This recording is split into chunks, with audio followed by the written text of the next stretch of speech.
अच्छा, अभी ये है कि थोड़ा सा चेंज हो गया प्लान। हम अब जो है वो conduction system of the heart करने लगे हैं, प्लस उसके साथ हम ब्लॉक करेंगे। थोड़ी सी चेंजेस हुई हैं, वेरिएशंस की हैं लेक्चर में। अच्छा, क्योंकि 2 आवर्स का लेक्चर है तो वो हमारा जल्दी खत्म हो चुका होगा, पहले वाला पूरे 1 घंटे में खत्म हो गया एनाटॉमी का। तो इस साल में मैं चाह रही थी कि मैं आगे कुछ और रिवीजन करा दूं, जैसे कि कंप्लीट हार्ट ब्लॉक्स। ठीक है, हार्ट ब्लॉक्स और इसकी हम टाइप्स देख लेंगे। ठीक हो गया? आवाज आ रही सबको? कोई इशू तो नहीं है आवाज का?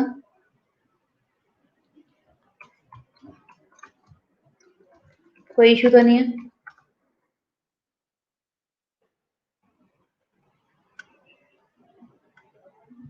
हाँ जी नीलम, आवाज आ रही है आपको?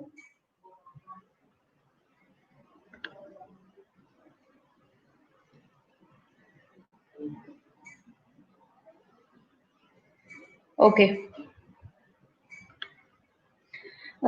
सिद्रा का या नीलम का क्वेश्चन था, मुझे अब याद नहीं है वो किसका क्वेश्चन था।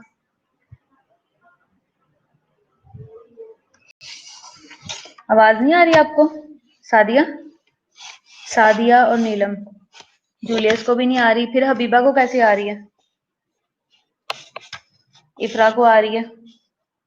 अच्छा चलो, अब आप अपने अपना जो लैपटॉप है और जो आपका सिस्टम है जिससे भी आप लेक्चर ले रहे हो उसका उसकी थोड़ी सी सेटिंग करो, उनको ठीक करो। अच्छा, आज का जो हमारा टॉपिक है वो है, अभी जो हम रिवीजन में जा रहे हैं वो conduction system of the heart हम देखेंगे। अच्छा, सादी सिद्रा का था या नीलम का क्वेश्चन था? किसी एक का क्वेश्चन था कि वो जो पल्स थी पाँव वाली वो दोबारा से बता दें लास्ट लेक्चर पे। ठीक है, अब जो हमने पल्स चेक करनी होती है और जो हम हम जो है वो क्या कहेंगे कि हमने सर्कुलेशन चेक करनी है, पल्स चेक करनी है, आर्टरी की जो पल्सेशन है हमने वो चेक करनी है। तो उसके लिए हम क्या करते हैं कि हम जो है वो जो है वो हम जो हमारी मोस्ट रिकमेंडेड साइट है, मैंने आपको लास्ट टाइम भी बताया था, वो है हमारी कैरोटिड है और इसके अलावा जो है वो फेमरल है। ठीक है, अब जो कैरोटिड है वो मैंने आपको बताया था कि वो मोस्ट रिकमेंडेड होती है क्योंकि वो बड़ी ल्यूमेन होती है कैरोटिड और फेमरल। तो उसमें से जो है वो उसमें ब्लड सप्लाई जो है वो काफी देर तक रहती है। जब पेशेंट कोलैप्स कर जाता है फिर भी उसमें काफी टाइम तक पल्सेशन रहती है। और जो बाकी जितनी भी हमारी वेसल्स हैं वो बिल्कुल ही प्रोलैप्स हो जाती हैं, सॉरी कोलैप्स हो जाती हैं और बिल्कुल ही उसके अंदर पल्स आना खत्म हो जाती है। अब जो फर्स्ट ऑफ ऑल जो नेक में थी उसको कैरोटिड कहते हैं और जो हमने बाजू पे इधर देखी थी उसे ब्रेकियल कहते हैं। ठीक है, जो बाजू के इस वाली साइड पे होती है। जब हमने एबीजीज का मैं आपको बता रही थी तो मैंने कहा था कि यहाँ से हमने एबीजीज नहीं लेनी होती। और इसके अलावा जो हमारी हाथ पे होती है इस साइड पे उसको रेडियल कहते हैं। ठीक है, और इसके अलावा हमने देखी थी एक एपिकल पल्स भी होती है जो कि हम चेस्ट पे जो है वो रख के स्टेथोस्कोप रख के हम सुनते हैं, उसे एपिकल कहते हैं और वो हार्ट से डायरेक्ट होती है, जैसे कि डॉक्टर जो है वो हार्ट साउंड को असेस कर रहे होते हैं। फेमरल आपको पता है ग्रोइन में है और जो लेग पे होती है पीछे जो हमारा पटेला है वो पटेला की बिल्कुल बैक साइड पे, यानी कि जो हमारी पोप्लिटियल स्पेस होती है उस जगह पे होती है, नी की बिल्कुल बैक साइड पे, तो उसे पोप्लिटियल कहते हैं। और जो हमारी हील है, हील की बैक साइड पे होती है वो पोस्टीरियर टिबियल होती है। पोस्टीरियर टिबियल, अब आपको पता है कि यहाँ पे टिबिया फिब्यूला हमारी बोन्स होती हैं। तो जो फिब्यूला जो टिबिया है उसकी बैक साइड पे होती है तो उसे पोस्टीरियर टिबियल कहते हैं और जो पाँव में होती है उसे हम डोर्सालिस पैडिस कहते हैं। ठीक हो गया? समझ आ गई है? क्यों नहीं लेनी? क्या नहीं लेनी सिद्रा?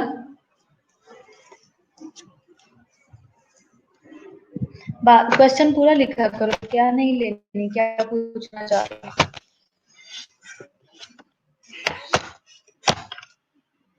पल्स का आप कह रहे हो कि हमने जो हमारी वो है दूसरी वेसल्स है, हमने वहां से पल्स नहीं असेस करनी, ये पूछना चाह रहे हो। वो मैंने आपको बताया कि हम वहां से इसलिए नहीं लेते, प्रेशर एक्सर्ट्स ऑन द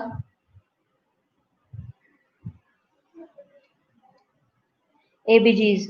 अच्छा, एबीजीज वहां से क्यों नहीं लेनी, एबीजीज आपने इसलिए नहीं लेनी, मैंने आपको उस दिन बताया था कि जो ब्रेकियल साइट है वो मैंने आपको, हमने क्या पढ़ा था, मैंने आपको लास्ट लेक्चर्स में बताया था कि जो रेडियल हमारी ये जो साइट है, हमने जब आर्टीरियल लाइन पास करने का जब मैंने आपको लेक्चर पढ़ाया है कि उसकी मैनेजमेंट क्या है, तो ये जो है वो मोस्ट सीन साइट होती है, ये विजिबल है।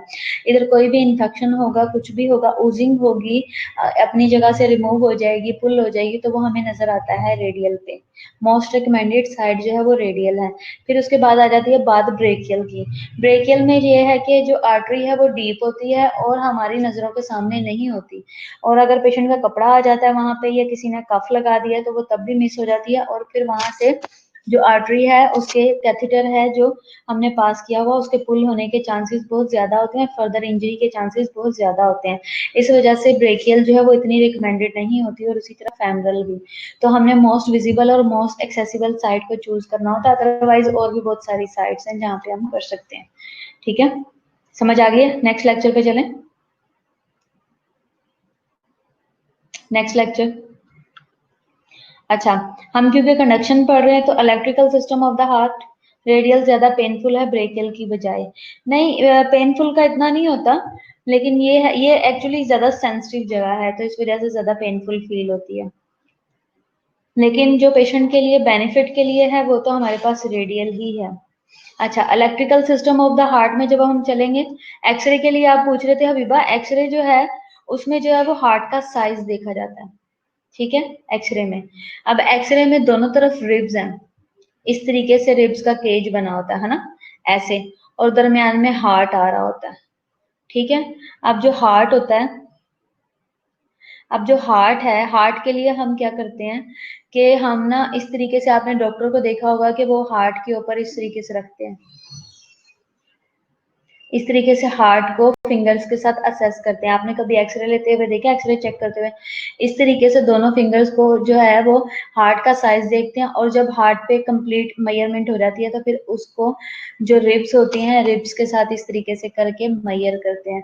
तो पहले हार्ट पे रखते हैं, फिर उसके बाद रिब्स पे रखते हैं, तो दोनों का साइज इक्वल होना चाहिए। तो उससे पता लगता है कि हार्ट का साइज नॉर्मल है। अगर हार्ट का साइज जो है वो इस तरह से छोटा आ रहा होगा और रिब्स का साइज बड़ा है, तो इसका मतलब है कि हार्ट श्रिंक हो रहा है। अगर फिंगर्स का साइज हार्ट पे इतना आ रहा है, लेकिन जो आगे हमारी रिब्स हैं उन पे इतना बाहर है, ठीक है, तो इसका मतलब है कि हार्ट का साइज बड़ा है। ठीक है, हार्ट का साइज बड़ा है तो इसका मतलब है कार्डियोमेगाली हो रही है, या फिर एक्स्ट्रा फ्लूइड है जो हार्ट के अंदर पड़ा हुआ है और वो हार्ट के साइज को बड़ा शो कर रहा है। ठीक है। अब क्योंकि बच्चों लेक्चर अब हमारा नेक्स्ट हो गया हुआ है, तो प्री लोड, आफ्टर लोड और ये वाली सारी चीजें बताने में जो है ना वो काफी ज्यादा इसका टाइम भी वेस्ट हो जाएगा और ये लेक्चर रह जाएगा। तो मैंने इसलिए आपको कहा था आपके जो क्वेश्चंस हैं वो इधर छोड़ दो। तो आप लोगों ने एक दो क्वेश्चन ही पूछे, इससे ज्यादा कुछ पूछा नहीं, तो हमने नेक्स्ट लेक्चर स्टार्ट कर दिया। ठीक है। तो अब आप ऐसा करो कि अभी आप वेट कर लो, तो हम इसको दोबारा से रिवाइज कर लेंगे, कल कर लेंगे अगर कहते हो तो उसमें मैं आपके सारे क्वेश्चन जो है वो क्लियर कर दूंगी। ठीक है। इससे रिलेटेड और भी जो होंगे, अब चूंकि लेक्चर हमारा दूसरा स्टार्ट हो गया हुआ है तो वो फिर ये भी इंटरप्ट हो जाएगा और वो वाला भी।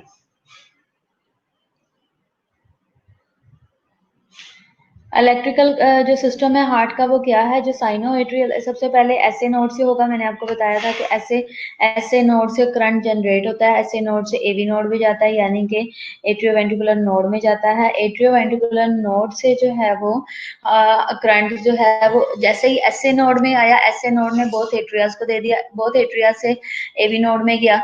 एसए नोड के बाद जैसे ही एवी नोड में गया, वहां से बंडल ऑफ हिस पे गया, बंडल ऑफ हिस पे जैसे ही गया, तो बंडल ऑफ हिस से क्या हुआ कि करंट जो है वो पेपरकंजी फाइबर्स पे गया और वहां से राइट और लेफ्ट जो है वो बंडल ब्रांचेस पे चला गया। ठीक है। तो ये तो हो गया हमारा जो है वो हमारी कंडक्शन कि कैसे करंट बनता है और कैसे जो है ये काम करता है। साइनोएट्रियल नोड है, ये आप देख सकते हो येलो वाली जो वो है लाइंस हैं, येलो वाले जो एरोस हैं वो शो कर रहे हैं हमारे, वो शो कर रहे हैं हमारे जो है उसको करंट को। ठीक है, ऐसे नोड से करंट बना, ऐसे नोड से एवी नोड में गया, एवी नोड से जो वो बंडल ऑफ हिज में गया, बंडल ऑफ हिज से क्या हुआ कि राइट बंडल ब्रांच में गया, लेफ्ट बंडल ब्रांच में गया और फिर परकंजी फाइबर्स जो हैं उनको इसने करंट पास कर दिया। ठीक हो गया, ये एक और एग्जाम्पल मैंने आपको दे दिया ताकि आप इजीली समझ सको।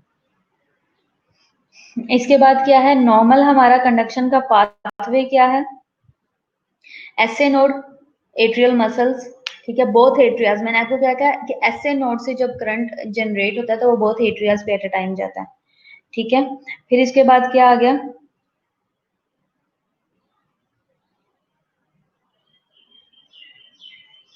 इसके फौरन बाद एसी नोड के बाद एवी नोड है, एवी नोड के बाद बंडल ऑफ हिज है, बंडल ऑफ हिज से राइट और लेफ्ट बंडल ब्रांचेस हैं, फिर उसके बाद वेंट्रिकुलर मसल्स हैं जो कि क्या हैं हमारे परखंजी फाइबर्स हैं। ठीक है, फिर इसके बाद है ये नॉर्मल हमारा पाथवे है। फिर उसके बाद आप देख सकते हैं कि क्या हुआ कि जैसे ही ऐसे नोड पे जैसे ही करंट जनरेट हुआ तो उसने क्या किया कि पी वेव इसकी वजह से जनरेट हुई।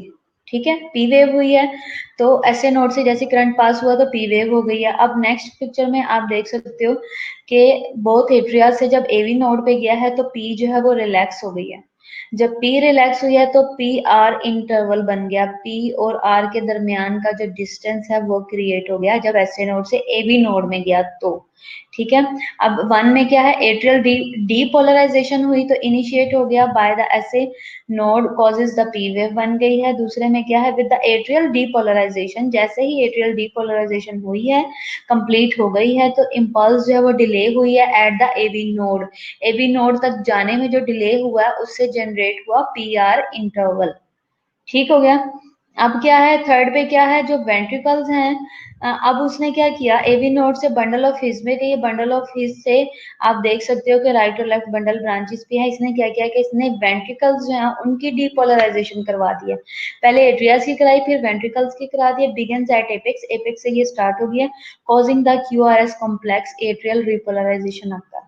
ठीक है, इसने क्या किया, ऐसे नोड से जब ऐसे नोड पे आई तो पी वेव बनी, पी वेव से जो है ऐसे नोड से जब एवी नोड पे आई तो एट्रियाज रिलैक्स हो गए और पी आर इंटरवल बन गया।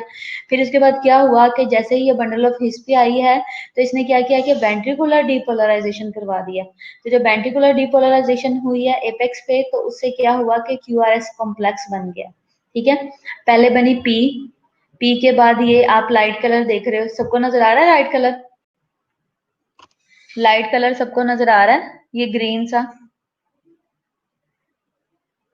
जैसे ही जो है रिलैक्स हुआ तो ये पी आर इंटरवल बन गया है और अब उसके बाद जैसे ही जो है वो बंडल ऑफ हिस्से जो है वो ब्रांचेस में गया तो उसने क्यू आर एस उसने जनरेट कर दिया कॉम्प्लेक्स में। ठीक है, अब नेक्स्ट में क्या हुआ कि राइट और लेफ्ट बंडल ब्रांच से जो है परखंजी फाइबर्स में चला गया तो उससे वेंट्रिकुलर डीपोलराइजेशन जो है वो कंप्लीट हो गई है। ठीक है, पहले बिगन हुई है एपेक्स से, जैसे बंडल ऑफ हिज में गया राइट और लेफ्ट बंडल ब्रांच में गया तो उससे बिगन हुई है एपेक्स में, और जैसे ही क्या हुआ है कि जैसे प्रखंजी फाइबर्स में गया तो वेंट्रिकुलर डीपोलराइजेशन कंप्लीट हो गई है, यानी कि कॉन्ट्रैक्शन कंप्लीट हो गई है। अब क्या है कि इसके साथ ही आप फिफ्थ में देख लो कि वेंट्रिकुलर जो है वो ऐसा ऐसा रिपोलराइजेशन उसकी स्टार्ट होगी एपेक्स पे और उसने टी वेव बनाना शुरू कर दिया। पहले कॉन्ट्रैक्शन स्टार्ट हुई तो आप ये येलो में देख सकते हो, एरोज आपको शो कर रहे हैं कि ये स्टार्ट हो रही है। तो ये क्या है, ये डीपोलराइजेशन एपेक्स स्टार्ट हो रही है। फिर जैसे ही जब स्टार्ट हो गई है तो उसके बाद नेक्स्ट में क्या हुआ कि वेंट्रिकुलर ये पूरा येलो हो गया, वेंट्रिकुलर जो पोलराइजेशन है वो बिल्कुल कंप्लीट हो गई, डीपोलराइजेशन बिल्कुल कंप्लीट हो गई है। ठीक हो गया, तो इसने क्या हुआ कि इसने एस टी बना दिया, एस टी सेगमेंट बनाया यहाँ पे। ठीक है, एस टी सेगमेंट है, ये लाइट ग्रीन कलर का है।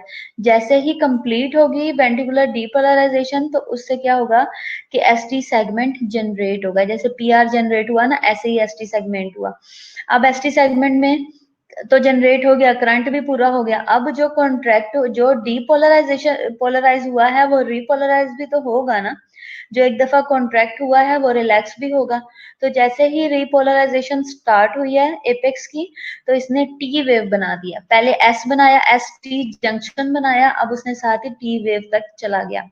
ठीक है, जैसे ही टी वेव पे गया है और ये कंप्लीट हो गया एस टी तक, यानी कि पी क्यू आर एस और टी बन गया है।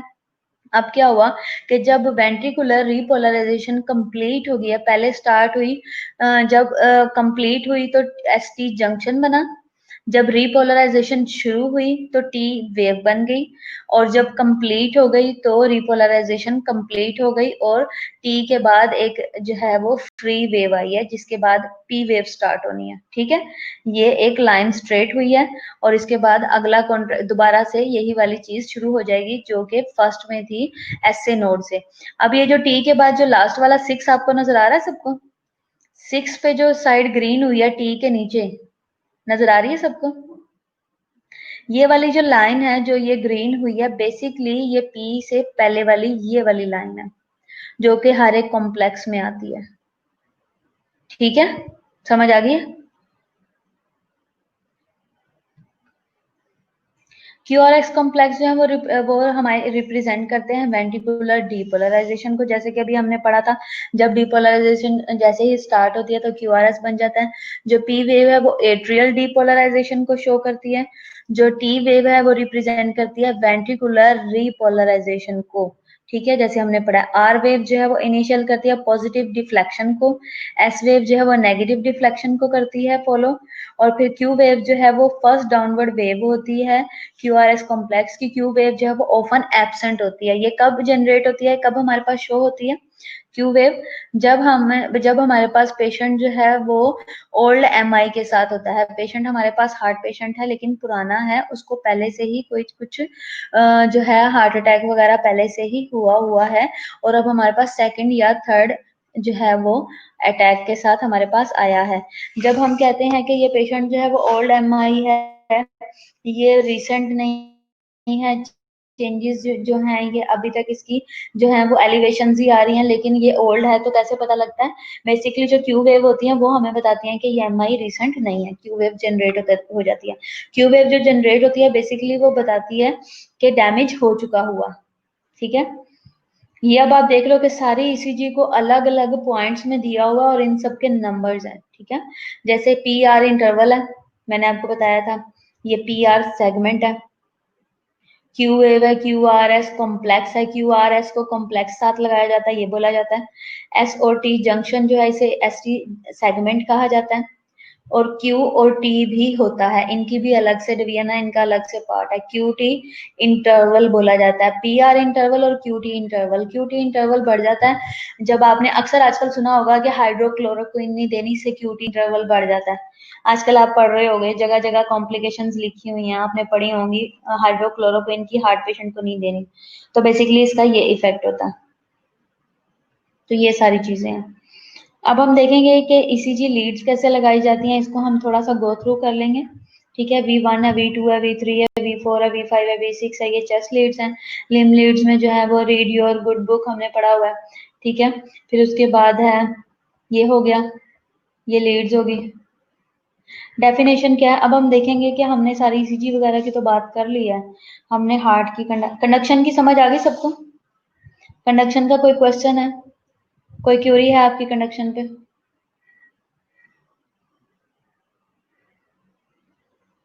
कंडक्शन का कुछ पूछना चाहते हैं आप, या आगे चलें? यहाँ तक कोई क्वेश्चन है किसी का? हाँ जी बच्चों, एनी क्वेश्चन? जल्दी से मुझे टाइप करके बताओ। और मैंने आपसे असाइनमेंट मांगी थी, आपने अभी तक दी नहीं।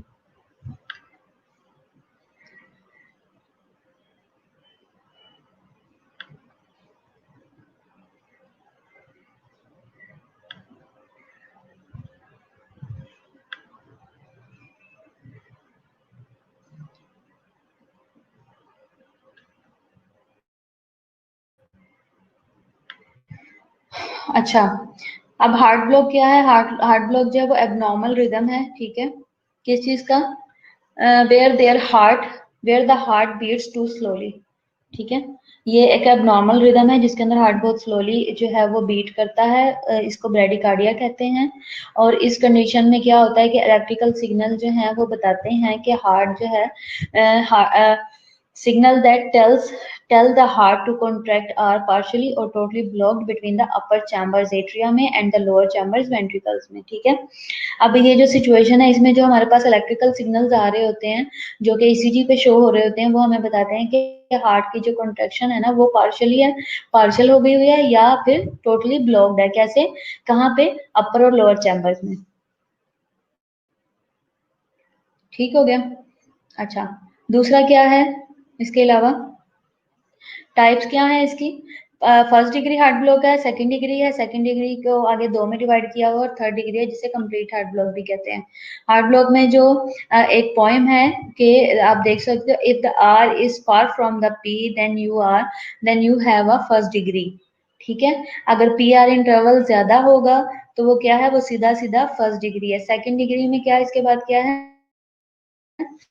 Longer longer longer drop then you have a bank back. ठीक है, यानी कि पी आर इंटरवल जो है वो बढ़ता गया बढ़ता गया। मैडम जी ईसीजी पर ऐसे नोड एवी नोड कौन से पार्ट प्रेजेंट करते हैं, ईसीजी पे एसए नोड और एवी नोड कौन सा पार्ट प्रेजेंट करते हैं। सादिया आप कहाँ पे हो गायब। अभी मैंने इतना डिटेल बताया है कि जो एसए नोड है ईसीजी पे नहीं आता, उनके फंक्शन से ईसीजी के पैटर्न बनते हैं, कॉम्प्लेक्सेस बनते हैं। एसए नोड जो है वो जब जनरेट होती है तो मैंने आपको अभी बताया कि पी वेव बनती है। ठीक है, पी वेव के बाद जब वो जब तक जाता है एवी नोड में तो जो डिले होता है उसकी वजह से पी आर इंटरवल बनता है। उसके बाद जो है ये एवी नोड का काम हो गया। ठीक है, एवी नोड तक आ गया, ये मैंने आपको भी बताया। पिक्चर बना लो अपने मोबाइल में, स्क्रीनशॉट ले लो, देखो ऐसे नोड है। ऐसे नोड ने जैसे ही एट्रियल्स को दिया, जैसे ही डीपोलराइजेशन एट्रियल स्टार्ट हुई तो पी बन गई। ये लाइट ग्रीन वाली देखो पी बन गई है। ठीक है, जैसे ही इनकी डीपोलराइजेशन कंप्लीट हुई है और जो है ना कंप्लीट होने के बाद इम्पल्स जो है वो एवी नोड पे गई है, तो इनके दरमियान में जो गैप आया है या जो डिले हुआ है एवी नोड में इम्पल्स के जो ट्रांसफर होने में, उसकी वजह से पी आर इंटरवल बन गया। ठीक है, ये एसए नोड और एवी नोड का काम है। एवी नोड ने क्या किया कि एवी नोड ने करंट जो है वो पास करना शुरू किया, जो है वो राइट और लेफ्ट ब्रांच पे। जैसे ही राइट और लेफ्ट ब्रांच की पोजीशन स्टार्ट हुई तो क्या हुआ कि उसने जो है वो पी क्यू आर एस बना दिया, क्यू आर एस कॉम्प्लेक्स बना दिया। ठीक है, सादिया आप समझ आ रही है, समझ आ रही सादिया।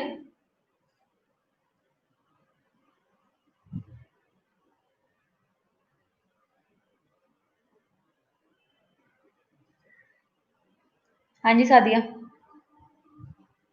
Any issue. इस पिक्चर का स्क्रीनशॉट ले लो ताकि आप लोगों को याद रहे।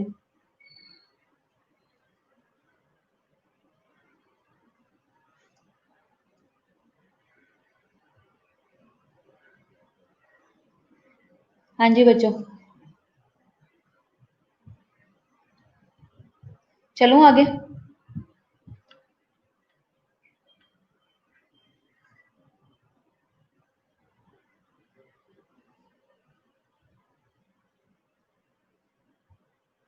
अच्छा, ये हमने कॉम्प्लेक्सेस देख लिए, अब हम आगे चलते हैं। डेफिनेशन देख लिया हमने, स्टार्ट देख लिया है। अब हम देख रहे थे मोबिट्स टाइप वन हमने देखा, जिसे वैंक बैक भी कहते हैं। मोबिट्स टाइप वन में आपने देखा है कि क्या उन्होंने क्या कि लॉन्गर लॉन्गर लॉन्गर, फिर उसके बाद ड्रॉप। पी वेव जो पी आर इंटरवल है वो बढ़ता गया बढ़ता गया बढ़ता गया, और एक वक्त आया कि दो पी रहेगी, दरमियान से ड्रॉप क्या हुआ, क्यू आर एस कॉम्प्लेक्स। ठीक है, फिर उसके बाद है, अगर सादिया आपको नहीं समझ आई तो आप मेरे से दोबारा पूछ सकते हो, आपको अगर उसकी कहाँ से जनरेट हो रहा है, अगर नहीं समझ आई तो। बाकी सबको समझ आ रही है। अच्छा, मैंने आपको एक बात भी बतानी है, मुझे भूल ना जाए, मैं बता दूं आपको। कल आप लोगों ने, सब लोगों ने, कल आपका लेक्चर है ईसीजी पे। ठीक है, कल आप लोगों ने सब ने अपने हॉस्पिटल से नॉर्मल ईसीजी का प्रिंट लेके अपने पास बैठना है। ईसीजी आपके हाथ में होनी चाहिए। ठीक है, ईसीजी का ईसीजी होनी चाहिए किसी भी पेशेंट की, वो नॉर्मल हो अब नॉर्मल हो जैसी भी हो, आपने लेके बैठनी है। ठीक है, ईसीजी आपके हाथ में होनी चाहिए और फिर मैं आपको ईसीजी पढ़ाऊंगी। हम सिर्फ बुक से नहीं पढ़ेंगे, ठीक है? आपने ईसीजी अपने हाथ में लेके बैठना है। अच्छा, if some Ps don't get through then you have a Mobitz type 2। अगर कुछ पी वेव जो है अगर नहीं आती, पी वेव जो है वो मिस हो रही है, तो मोबिट 2 है। फिर उसके बाद if P and Qs don't agree then you have a third degree. अगर पी और क्यू की दोनों की कोऑर्डिनेशन नहीं है तो आपको थर्ड डिग्री ब्लॉक है। ठीक हो गया, यानी कि पेशेंट थर्ड डिग्री से सफर कर रहा है। अच्छा, फर्स्ट डिग्री अब देख लेते हैं। फर्स्ट डिग्री एट्रियोवेंट्रिकुलर ब्लॉक भी उसे कहते हैं, यानी कि एवी ब्लॉक भी कहते हैं। और ये क्या है, इसमें पीआर लोंगेशन हो जाती है, पीआर इंटरवल बढ़ जाता है। Is a disease of electrical conduction system of the heart in which PR interval is lengthened हो जाता है। कैसे, बियॉन्ड 0.2 सेकेंड, ठीक है? पीआर इंटरवल जो है वो इतना बढ़ जाता है। अच्छा, फिर उसके बाद क्या है, फर्स्ट डिग्री एवी ब्लॉक में प्रोलोंगेशन जो हुई है पीआर इंटरवल की, आप देख सकते हो कि किस तरह से बढ़ता जा रहा है। फिर उसके बाद the following are the most common causes of first degree AV block क्या है? एक्यूट मायोकार्डियल इन्फेक्शन की वजह से होता है, particularly acute inferior wall MI की वजह से, मायोकार्डाइटिस इलेक्ट्रोलाइट डिस्टर्बेंस की वजह से होता है, यानी कि हाइपोक्लीमिया हो जाए, या हाइपोक्लीमिया की वजह से और हाइपोमैग्नीशियमिया की वजह से फर्स्ट डिग्री ब्लॉक होता है। ड्रग्स कौन सी है? स्पेशली दोज ड्रग्स हैं that increase the refractory time of the AV node thereby slowing the conduction, ठीक है? फर्स्ट डिग्री हार्ट ब्लॉक में क्या है, एसए नोड नॉर्मल रहती है, नॉर्मल पी वेव आती है, AV node conduction more slowly हो जाती है than normal. Prolong PR interval क्यों होता है? क्योंकि रेस्ट ऑफ द कंडक्शन जो है वो इसमें जो है वो नॉर्मल रहती है और नॉर्मल क्यूआरएस होता है, सिर्फ इंटरवल बढ़ जाता है। अच्छा, सिग्निफिकेंस इसकी क्या है? क्लिनिकल सिग्निफिकेंस इसकी कोई खास नहीं है, ट्रीटमेंट भी कोई खास नहीं है। तो इसमें क्या है, this can progress to second to third degree block, ठीक है? सेकंड डिग्री जो हार्ट ब्लॉक है उसमें क्या है, मोबिट्स टाइप 1 है, ठीक है? Mobitz type 1 conduction through the AV node होती है, ठीक है? और प्रोग्रेसिवली डिले होती है until a drop beat is seen. उस वक्त तक कंडक्शन जो है वो एवी नोड की कंडक्शन जो है वो प्रोग्रेस करती रहती है, डिले होने में, जब तक के कोई बीट जो है वो ड्रॉप नहीं हो जाती, यानी कि कोई complex. Second degree atrioventricular block और सेकंड डिग्री जो वो है हार्ट ब्लॉक, इसको कहा, ये करेक्टराइज्ड बाय डिस्टर्बेंस, डिले और interruption of atrial impulse conduction through the AV node to the ventricles. उनकी वजह से होता है कि एसए नोड से जो करंट बन रहा है वो प्रॉपरली वेंट्रिकल्स में नहीं जा रहा, उसकी वजह से ये होता है। इसके कॉजेज हैं, ड्रग्स हैं जैसे कि बीटा ब्लॉकर्स है, कैल्शियम चैनल ब्लॉकर्स है, माइड्रोन है।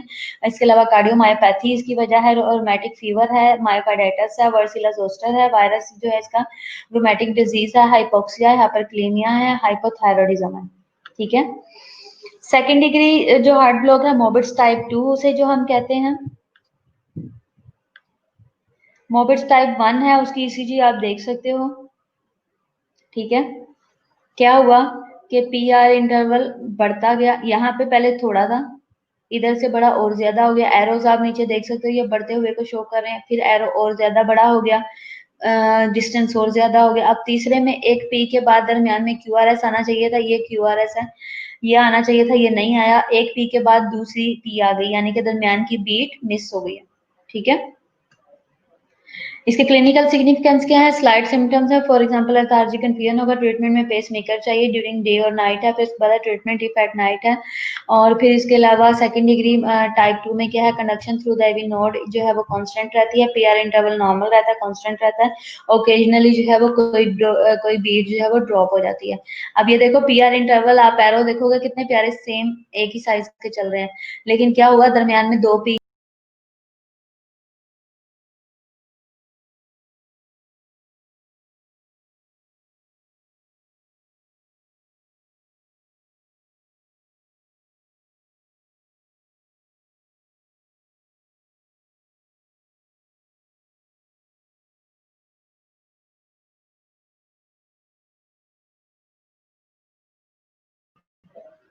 अच्छा, फिर क्या है इसकी सिग्निफिकेंस, क्लिनिकल सिग्निफिकेंस या क्या है, there is no more significant disease है इसके लिए। और इसके लिए वो ट्रीटमेंट जो है वो पेसमेकर है, not this can progress eight 3। Special ये है कि ये थर्ड डिग्री पे भी जा सकता है। थर्ड डिग्री क्या है, complete failure of AP node है, ठीक है। और इसमें नो इम्पल्स जो है फ्रॉम साइनस नोड है, जो हमारा एसए नोड है, will pass through the ventricle, इसमें कोई भी पास नहीं हो रही होती। Some part if the conduction system will take over a pacemaker of the heart, even a myocardial cell जो है वो 10 to 15 बीट है, बीट पर मिनट है। थर्ड डिग्री जो है वो एट्रियोवेंट्रिकुलर में refer to as third degree heart block और कंप्लीट हार्ट ब्लॉक भी कहा जाता है। ये disorder of the cardiac conduction system है, where there is no connection through the atrioventricular node, यानी कि ऐसे नोड से एट्रियोवेंट्रिकुलर नोड के अंदर कनेक्शन हो ही नहीं रही है, जा ही नहीं रही है। अच्छा, पी वेव रेट जो इसमें नॉर्मल रहेगा, वेंट्रिकुलर रेट इसमें स्लो हो जाता है, यानी कि क्यूआरएस इसमें स्लो हो जाते हैं, वेंट्रिकुलर कॉम्प्लेक्स जो वो ब्रॉड हो जाते हैं, ईडियो वेंट्रिकुलर रिदम भी इसे कहा जाता है। कंप्लीट डिसोसिएशन हो जाती है between the P wave and QRS, यानी कि क्यू अपने हिसाब से चलती है और क्यूआरएस अपने हिसाब से चलता है और पी वेव अपने हिसाब से चलता है, दोनों के दरमियान में झगड़ा हो जाता है, दोनों साथ साथ नहीं चलते। ये आप देख सकते हो कि पी को जल्दी है, पी 3 आ गई है, क्यूआरएस 1 ही आया, ये देखो, ठीक है। तो ये डिफरेंस है। सिग्निफिकेंस क्या है, क्लिनिकल सिग्निफिकेंस में है सिम्टम्स होंगे, लैक ऑफ कॉन्शियसनेस होगी, पेशेंट बहुत कंफ्यूज होता है, डिजीनेस होती है उसको, लो बीपी होता है, डिसोरिएंटेड भी होता है। ऐसे पेशेंट जो है वो ऐसे सिचुएशन में जो है वो हम उनको साइको भी कंसीडर कर रहे होते हैं। Can lead to standstill है, वीटी और वीफिप भी हो सकता है, लीड कर सकता है वीटी और वीफिप की तरफ। इसके अलावा स्टोक्स एडम्स है, ट्रीटमेंट इसके लिए पेस मेकर है।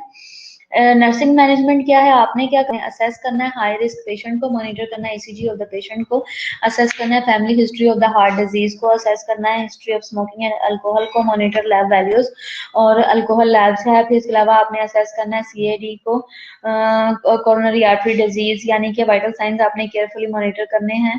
और क्या करना है कि आपने इंस्ट्रक्ट करना है कि आपने हाई फैट और ऑयल रिच डाइट्स आपने नहीं लेनी, ये सब आपने पेशेंट को गाइड करना है। फिर इसके बाद क्या है कि ये आपकी मैनेजमेंट हो गई है और इस पे आपका जो सेकंड लेक्चर है वो भी एंड हो गया है। आपका कोई क्वेश्चन है तो आप पूछ सकते हो।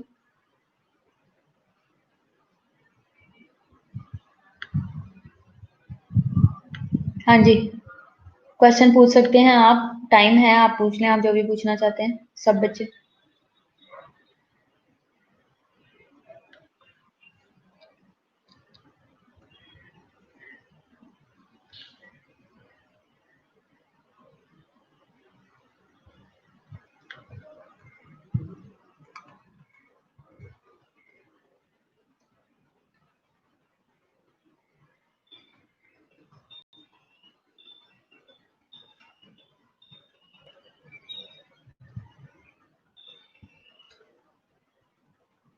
हाँ जी।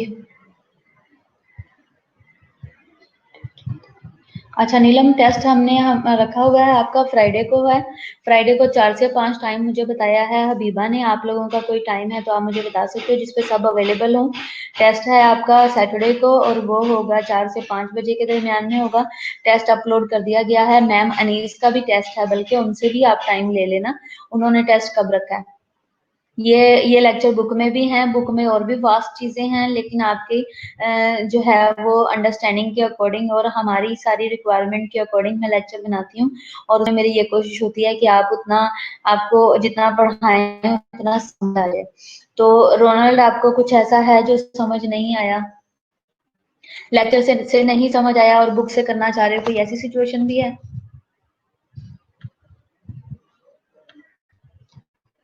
तो लेक्चर आपका 4 से 5 में होगा, मुझे हबीबा ने ये टाइम बोला है, और ये लेक्चर आपका ऑनलाइन होगा। ऑनलाइन आपके पास टाइम होगा, मैं आपको 1 घंटे का टाइम दूंगी, 10 to 20 एमसीक्यूज हैं। आपने क्या करना है कि आपने वहीं पे अटेम्प्ट करने हैं और उसके बाद आपका होगा कंडक्शन पे और एनाटमी पे, आप पहले कर चुके हो, आपको अंदाजा है टेस्ट का, ठीक है। मुश्किल नहीं होगा, लेकिन चूंकि ये और होगा वो वेब पोर्टल पे, जो शालामार ई लर्निंग है ना, ये उस पे होगा। तो जो लोग ऑनलाइन नहीं है या जिनका उससे रिलेटेड रजिस्ट्रेशन का कोई इशू है तो वो अपनी जल्दी से करवा लें, ठीक है।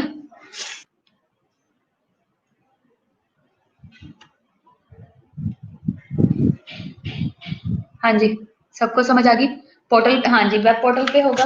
और वेब पोर्टल से ही आपने अटेम्प्ट करना है और वो उसी टाइम ही आपको रिजल्ट दे देगा।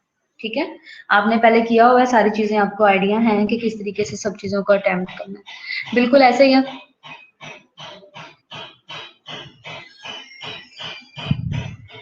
डिफिब्रिलेटर हार्ट ब्लॉक में नहीं, हार्ट ब्लॉक में यूज नहीं करते, हार्ट ब्लॉक में नहीं करते, हार्ट ब्लॉक में उस सिचुएशन में कर सकते हैं। क्या रोज कहते हैं, सिद्रा पोर्टल के ऊपर रोज कहते हैं, टेस्ट टेस्ट रोज कहते हैं।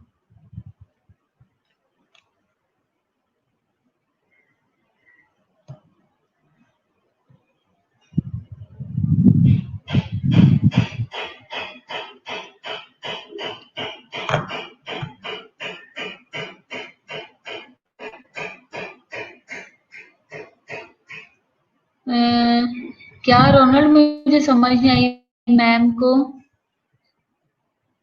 अभी तक लॉगिन का मतलब। मेरे वाले में तो आप लॉगिन हो, मैंने कर दिया हुआ है, मैंने तो सब, आप वेब पोर्टल को चेक करो, मेरी तरफ से आप सारे ऐड हो, आप सब लोग मैंने ऐड किए हुए हैं। कौन नहीं है आप लोगों में से, कौन नहीं ऐड हुआ हुआ, नाम बताओ।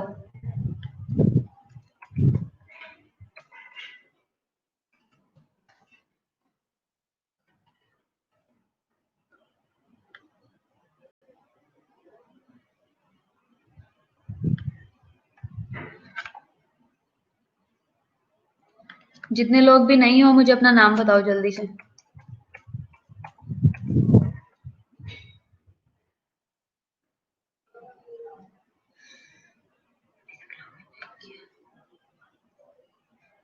हाँ सब ऐड है मेरे पास, जो है ना ICU 2 के नाम से बना हुआ है।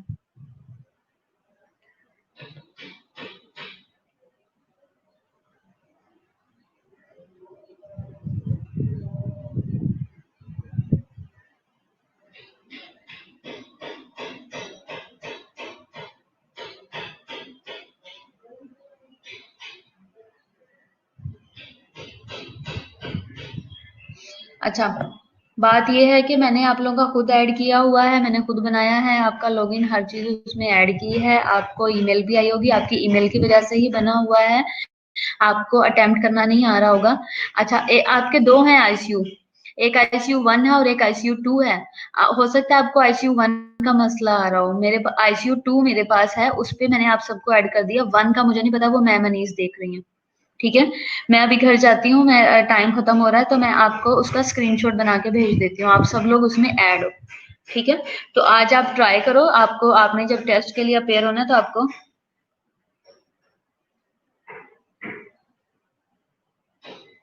तो आपको मैं सारा ये बता दूंगी, अभी मैं दूसरे लैपटॉप पे हूँ तो इसके ऊपर लॉगिन करना थोड़ा मुश्किल है। ठीक है, तो आप परेशान ना हो, आपके टेस्ट का भी मसला हल कर देंगे, कोई मसला नहीं है। हबीबा आपका भी नहीं है?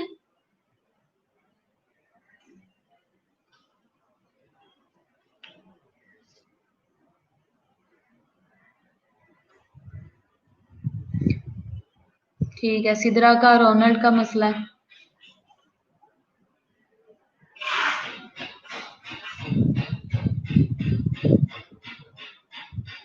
हार्ट ब्लॉक में मैंने आपको साथ ही बताया कि हम वो नहीं करते, डिफिब्रिलेट नहीं करते, इसलिए कि हार्ट को हमने नॉर्मल रिदम पे लाना होता है, लेकिन ड्यूरिंग जो जैसे मैंने अभी आपको बताया पढ़ाते हुए कि इसमें जो है ये लीड कर सकता है कंप्लीट हार्ट ब्लॉक किसकी तरफ, वी फिब और वी टैक की तरफ। तो वी फिब वेंट्रिकुलर फिब्रिलेशन मैंने आपको बताया था कि जो है वो काफी ज्यादा डेंजरस होती है, और वेंट्रिकुलर टैकीकार्डिया भी।